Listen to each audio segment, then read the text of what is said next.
he was working the mines as a young man. And that kind of hardship, and and his parents were literally dirt poor, and that kind of striving really does feed into our idea of him and the kind of roles he would sort of gravitate towards. In 1943, after graduating from high school, Bronson enlisted in the United States Air Force as an aerial gunner, flying a total of 25 missions during his service. He actually had an incredibly distinguished war record. He was an aerial gunner in a B-29 Super Fortress. Again, this was an incredibly dangerous position to be in. He served in the Pacific during the Japanese War and attacking the Japanese islands, and served on 25 missions. He was awarded the Purple Heart for being wounded in battle. So by the time we get to the 50s, and he's 30 years old, 31 years old, he's lived a life already, and that life is written into his face, and is kind of carved out. What a man.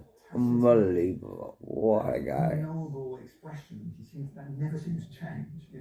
He almost sort of created that sort of the man with no name archetype that Eastwood would then run with. It came from Bronson. After Charles Bronson left the army, he was pretty poor, and he did a series of very odd jobs just to earn any kind of living he could. He was a bricklayer, he was a cook, he actually worked for a while renting beach chairs in Atlantic City, but this turned out to be a good break for him because he met some theater people vacationing in Atlantic City, and they recruited him to come help them paint scenery at their theater. And from there, he sort of thought maybe he wanted to try to be on stage as well. He moved to New York and tried to learn his way, and he treated it like a trade. And it's lovely, he moved in with Jack Klugman, the great TV star at Quincy, and was also in one of the versions of The Odd Couple.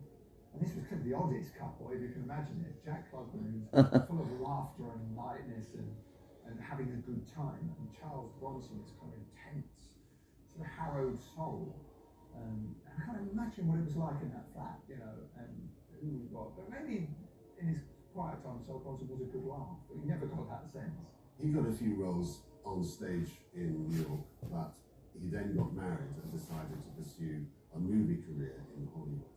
So they moved to Hollywood, and he found himself reasonably comfortable with his looks, which were kind of rough and rugged.